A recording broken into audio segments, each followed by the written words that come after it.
Welcome back inside the Now Morning Show. As we get closer and closer to 8 a.m. this morning, we get ready to wrap things up, and it's Calypso History Month, so we continue to celebrate and observe Calypso History Month. This morning, we welcome Calypsonian Sexy Suzy to join us on set. Good morning. Good morning. How are you? Just hold up the mic clearly so we can. Yes, we can I'm great. I'm great. I could not be better. Thanking God for life.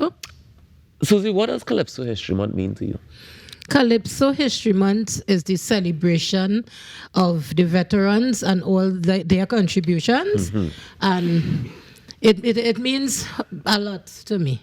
Why do you think we should be celebrating that, though? Well, we had to know, like when we have people like the Mighty Bomber, we have Sparrow, we have a few of them deceased, right? We have people like Sugar Aloes, we have Baron, right? And we have Soca. Right. Soca artists, some great ones.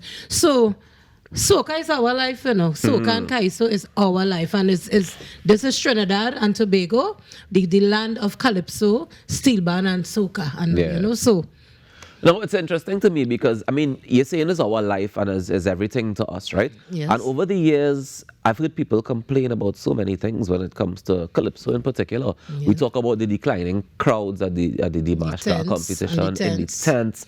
Why do you think that is?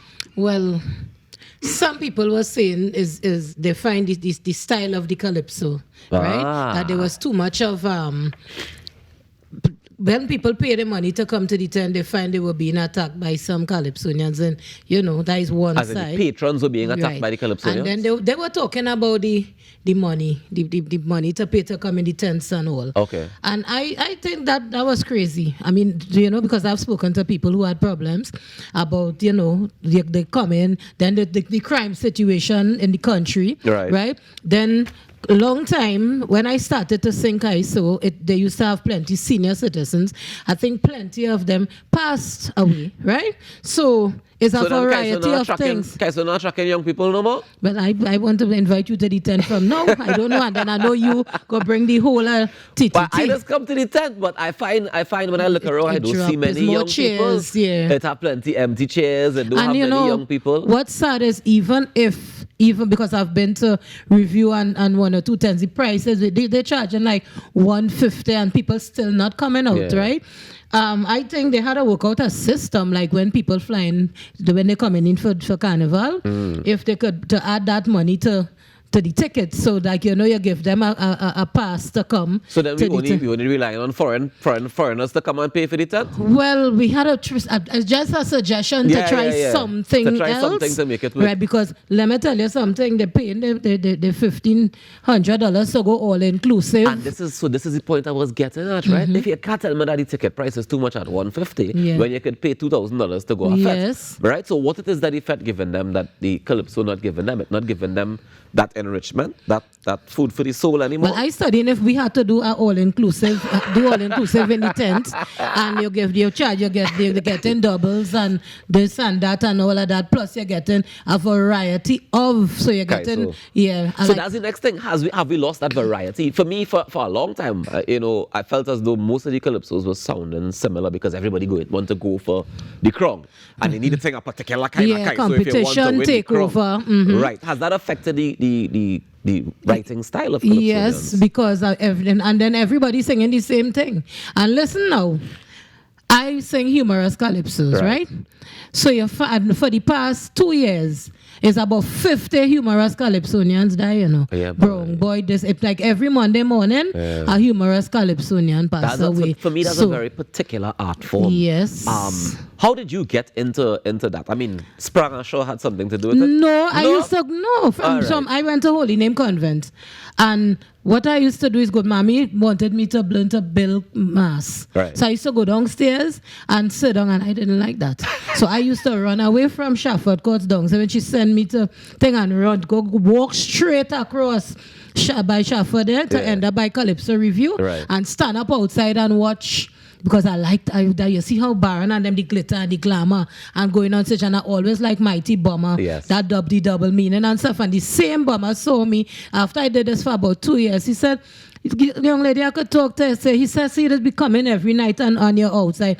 Come inside now, he talked to Jazzy Panting. I didn't have money to pay to go in, so Jazzy said no. I realized she does be here often. She's very supportive of the tent and stuff. And I started to go there and Bomber said, listen, if you want to sing, I am going to make sure that before I die, you're a Calypsonian.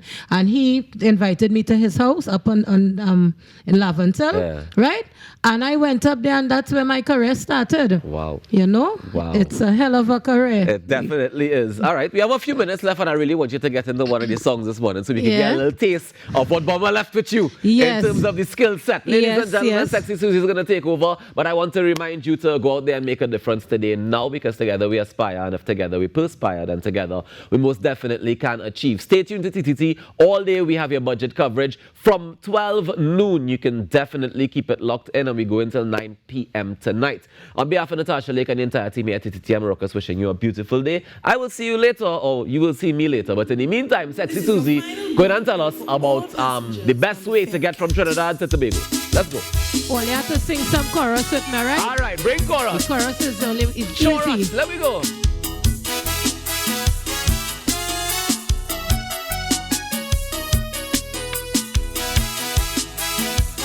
Bombay, Bombay.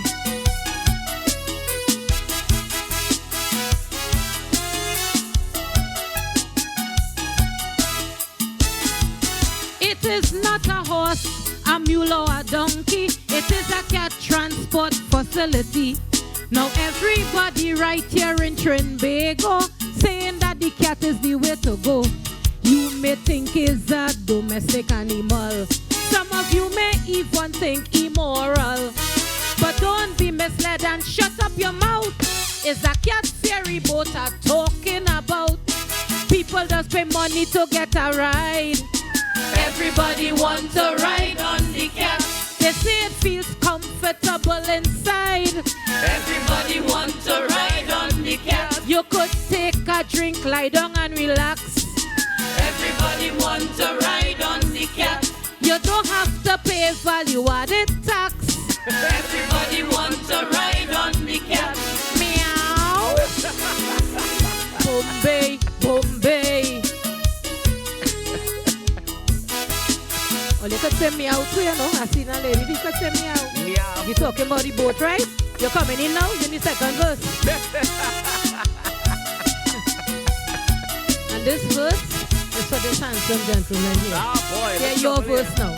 Look trouble here now. If you see the cat, you're going to want to ride it for pleasure, comfort, or as a habit. It is very posh and ready for action. You could ride first class or second in motion. It is a dream for the macho man. To ride on the cat ferry is his plan. Say what you want, you'll never regret. It's cat you want, it's cat you go get. I never see people booking like that. Everybody wants to ride on the cat. You could make a trip in 3 hours flat. Everybody wants to ride on the cat. Only $50 to go and come. Everybody wants to ride on the cat. Cat pan entertainment, you're getting some.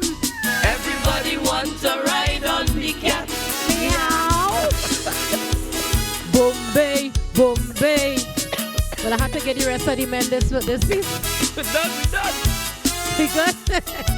Are you sure?